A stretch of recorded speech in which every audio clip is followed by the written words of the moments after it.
नमस्ते जी। 65वीं श्रव्य कणिका उत्कृष्ट शंका समाधान मानव मन को आंदोलित करने वाले लौकिक पारलौकिक प्रश्नों के सटीक उत्तर समाधान करता है स्वामी विवेकानंद जी परिव्राजक।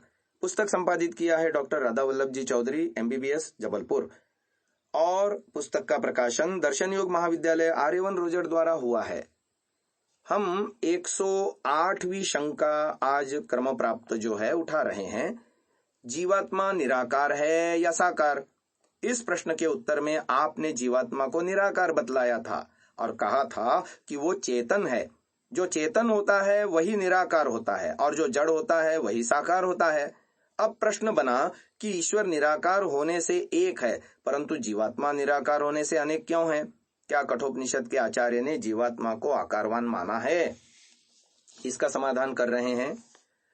निराकार होने से वो वस्तु एक ही होगी ऐसा कोई नियम नहीं है और न ही मैंने ऐसा बताया।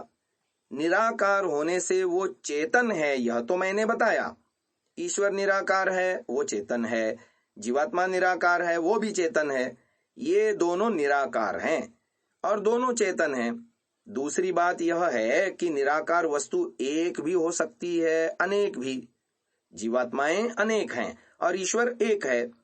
ईश्वर स्वभाव से एक है और जीवात्माएं स्वभाव से अनेक हैं। जिस वस्तु का जो स्वभाव होता है उसके स्वभाव पर क्यों का प्रश्न करना अनुचित है। स्वभाव है सो है। स्वभाव का मतलब क्या हुआ?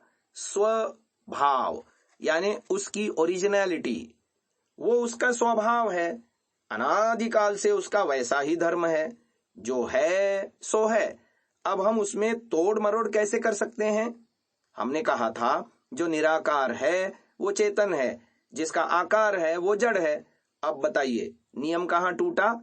पृथ्वी जड़ है, पृथ्वी का आकार है। कहाँ नियम टूटा? वायु और आकाश भी जड़ हैं, उनका आकार भी सूक्ष्म है। हम इनको आंख से नहीं देख सकते। वायु और आकाश तो स्थूलभूत हैं। अभी इससे भी छोटी सूक्ष्म चीजें और बहुत सारी हैं। मन है, इंद्रियां हैं, बुद्धि है। बिल्कुल नीचे चले जाओ, सत्व रज तम नामक प्रकृति के मूल तत्व वो भी साकार हैं पर उनमें आकार सूक्ष्म है। इनको आंखों से नहीं देख सकते, माइक्रोस्कोप से भी नहीं देख सकते, फिर भी वो साकार हैं। सत्यार्थ प्रकाश में महर्षि दयानंद जी ने लिखा, यदि प्रकृति निराकार होती तो उस निराकार प्रकृति से साकार जगत कैसे बनता? जगत साकार है या निराकार? साकार है ना। जब साकार जगत है तो प्रकृति भी साकार होगी। जैसे गुण कारण द्रव्य में होते हैं वैसे कार्य द्रव्य में आते हैं, यही नियम है। प्रकृति साकार है इसलिए जगत साकार है। भले ही प्रकृति का आकार सूक्ष्म है, वो हमको इन आंखों से नहीं दिखता तो भी साकार है। आत्मा एक नहीं अनेकों हैं पर वो निराकार होने से चेतन है और ईश्वर भी निराकार होने से चेतन है। सूक्ष्म शरीर जड़ है, वो निराकार नहीं है, वह साकार है पर वो सूक्ष्म इतना है कि हम आंख से नहीं देख पाते। जिन चीजों को हम आंख से नहीं देख पाते उनको मोटी भाषा में निराकार कह देते हैं। वास्तव में वो पूरी तरह निराकार नहीं है। पूरी तरह निराकार वस्तुएं वो ही हैं जो चेतन हैं। प्रकृति साकार है परंतु जड़ होने से वह बंधन का अनुभव नहीं करती, इसीलिए प्रकृति की मुक्ति का कोई प्रश्न ही नहीं है। जीवात्माएं निराकार हैं और वे बंधन में आती रहती हैं, इसीलिए उनको मुक्ति की आवश्यकता पड़ती है। ईश्वर निराकार है परंतु योग दर्शन व्यास भाष्य में लिखा है कि ईश्वर तो हमेशा से ही मुक्त है, वो बंधन में आया ही नहीं। इसलिए उसके लिए कैसे कहेंगे कि उसको मुक्ति की आवश्यकता है? उसको मुक्ति की आवश्यकता नहीं है। वो पहले से ही मुक्त है, अनादिकाल से मुक्त है, आज भी मुक्त है और आगे अनंत काल तक मुक्त रहेगा। इसीलिए ईश्वर को तो मुक्ति की आवश्यकता नहीं है। जीवात्माओं को ही मुक्ति की आवश्यकता है क्योंकि वो बंधन में आते रहते हैं। आगे 209वीं शंका है, ध्यान करते समय किस चीज या आकृति का मन में ध्यान किया जाए? उस चीज को या नाम को या भगवान का कहां पर ध्यान लगाया जाए? उसका स्थान और उसका स्वरूप बताने की कृपा करें तथा किस आसन में तथा किस समय ध्यान किया जाए। स्वामी विवेकानंद जी इस विषय में समाधान दे रहे हैं। देखिए, आसन तो यह है जिसमें हम चौकड़ी मार करके बैठे हैं। यह है सरल आसन, सबसे आसान। इस आसन में भी आप ध्यान कर सकते हैं। फिर एक है स्वस्तिक आसन। दाएं पांव को उठाकर बाएं पांव की पिंडली पर उल्टा रख लें और बाएं पांव को इस दाएं पांव की पिंडली के नीचे रख दें उल्टा करके, और कमर सीधी, गर्दन सीधी, भुजाएं सीधी। यह हो गया स्वस्तिक आसन। इसमें भी बैठ सकते हैं, यह भी सरल है। फिर थोड़ा कठिन है पद्मासन। दायां पांव ऊपर उठाओ, बाईं जंघा पर रखो, फिर बायां पांव उठाकर दाईं जंघा पर रखो। अब यह है थोड़ा कठिन, इसी को पद्मासन कहते हैं। किसी किसी को इसमें बैठने का अभ्यास हो जाए तो इसमें भी ध्यान कर लें, और नहीं हो तो कोई बात नहीं। ध्यान का समय आपकी इच्छा पर है। सुबह 4 बजे बैठें, 5 बजे बैठें, 6 बजे बैठें, 7 बजे बैठें। दिन निकलने से पहले कर लें तो अच्छा है। उस समय शोर शराबा नहीं होता, शांति होती है, तो मन अच्छा लगा रहेगा, आसानी से ध्यान भी होगा। शाम को भी सूर्यास्त के आसपास का समय ध्यान करने के लिए अच्छा होता है।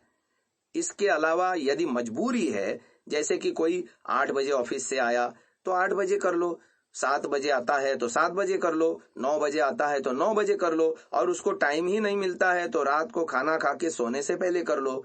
कुछ तो करो, कभी भी ध्यान करो। ध्यान जरूरी है। अगर प्रॉपर टाइम पर बैठ सकते हैं तो बहुत अच्छा। सही समय सुबह सूर्योदय से पहले और शाम को सूर्यास्त के आसपास का है। यदि सही समय, अनुकूल समय नहीं मिलता तो आगे पीछे करें। जहां आपको मन एकाग्र करने में सुविधा हो वहां पर ध्यान करें। अधिकांश लोगों को मस्तक में बीच में मन एकाग्र करने में सुविधा रहती है, आसानी होती है।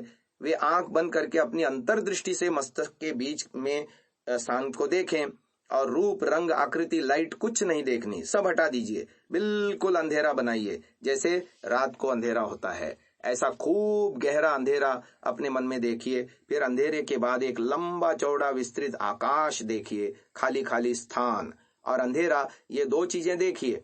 यह हो गई ध्यान की तैयारी। अब ईश्वर का ध्यान शुरू करेंगे। पर ध्यान का प्रैक्टिकल करने से पहले होती है थ्योरी। पहले थ्योरेटिकल समझ लो कि ईश्वर कैसा है। लोगों को यही झगड़ा है बहुत। अच्छा, यह बताइए, ईश्वर एक है या अनेक? एक है, बस है, याद रखना। अब ये प्रैक्टिकल के लिए पहले हम थ्योरी तैयार कर रहे हैं। पहले थ्योरी ठीक करेंगे, फिर प्रैक्टिकल करेंगे। तो ईश्वर एक है। दूसरी बात, ईश्वर एक जगह पर रहता है या सब जगह पर रहता है? सब जगह पर रहता है। जो वस्तु सब जगह रहती है, क्या उसकी शक्ल, फोटो, आकृति होनी चाहिए या नहीं होनी चाहिए? नहीं होनी चाहिए। अब देखो, बात साफ हो रही है ना। हमारी यह थ्योरी तैयार हो रही है। ईश्वर एक है, वो सब जगह रहता है, उसकी कोई शक्ल नहीं है, वो निराकार है। 3 बात साफ हो गई। मेरे साथ दोहराइए। पहली बात क्या थी? ईश्वर एक है। दूसरी बात क्या थी? ईश्वर सब जगह रहता है। और तीसरी बात, ईश्वर निराकार है। अब चौथी बात, ईश्वर चेतन है या जड़? चेतन है। तो यह चौथी बात दिमाग में रखनी कि ईश्वर चेतन है। God is ओमनिशिएंट। ईश्वर सर्वज्ञ है, वो सब कुछ जानता है। वो ईंट पत्थर की तरह, दीवार की तरह जड़ नहीं है। हमारी आपकी तरह चेतन है, सोचता है, समझता है, सबको देखता है, सुनता है, सबके कर्मों का हिसाब रखता है। तो चौथी बात, ईश्वर की चेतनता है। और 5वीं बात, ईश्वर में आनंद है या नहीं है? है। बस 5 बात तैयार रखो। यह थ्योरी हो गई। ईश्वर एक है, सर्वव्यापक है, निराकार है, चेतन है, आनंद स्वरूप है। इस थ्योरी को तैयार करके और फिर ध्यान करेंगे। हमने ध्यान के लिए मन को एकाग्र किया और ऐसा सोचा कि चारों तरफ खूब गहरा अंधेरा है और शून्य आकाश है और कुछ नहीं। इतनी तैयारी करने के बाद अब वो 5 बातें यहां दोहराएंगे। इस पूरे आकाश में एक ईश्वर है और वो पूरे आकाश में सर्वव्यापक है, फैला हुआ है। वो निराकार है, उसकी कोई आकृति नहीं है, कोई शेप नहीं, कोई कलर नहीं, कोई फोटो नहीं, कुछ नहीं। वो चेतन है और आनंद का भंडार है। जैसे समुद्र में पानी ही पानी होता है, ऐसे ही ईश्वर में आनंद ही आनंद है। इस तरह से बैठकर 5 बातें दोहराएं और फिर ईश्वर का ही चिंतन करें। दूसरी बात बीच में नहीं घुसनी चाहिए। खाने पीने की बात, शॉपिंग की बात, टेलीफोन की बात, बच्चे के स्कूल की फीस की बात, लड़ाई झगड़े की बात, मुकदमे की बात, बीच में कोई नहीं आनी चाहिए। बस यही 5 बातें दोहराइए और फिर इसके बाद ओम का जप कर सकते हैं। ओम के जप का अर्थ सहित करें। केवल ओम बोलें फिर उसका अर्थ बोलें। दूसरा विकल्प है ओम के साथ साथ ईश्वर का एक गुण जोड़ दें, जैसे ओम आनंद, यह एक मंत्र हो गया। इस तरह से मंत्र बोलें फिर उसका अर्थ बोलें। तीसरा विकल्प फिर गायत्री मंत्र का पाठ करें, वो भी अर्थ सहित करें। चौथा विकल्प वैदिक संध्या के मंत्रों से ईश्वर का ध्यान करें, मंत्र भी बोलें, मन में एक एक शब्द का अर्थ भी दोहराएं और फिर उसका भावार्थ भी दोहराएं। इस तरह से ईश्वर का ध्यान करना चाहिए। कोई लाइट, कोई आकृति, कोई फोटो, कोई गुरुजी का चित्र, कुछ नहीं रखना। कई लोग गुरुजी का ही ध्यान करते हैं, कोई उनका फोटो लगा लेता है, उसको देखता रहता है, फिर आंख बंद करके उसी का ध्यान करता रहता है। ये आपको मुक्ति नहीं दिलाने वाले। ये जो शरीरधारी हैं गुरु, इनमें से कोई आपको मुक्ति दिलाने वाला नहीं है। ये सब मनुष्य लोग हैं, इनमें से कोई परमात्मा नहीं, किसी के पास शक्तियां नहीं, किसी के अधिकार में मोक्ष नहीं। मोक्ष केवल सर्वव्यापक सर्वशक्तिमान परमात्मा के हाथों में है। अगर आपको मोक्ष चाहिए, आनंद चाहिए, तो जैसे अभी हमने थ्योरी पर विचार किया, ऐसे ही ईश्वर का ध्यान करना है और किसी का नहीं। आज की श्रव्य कणिका थोड़ी लंबी हो गई, क्षमा चाहते हुए इसे यहीं विराम देते हैं। ओम।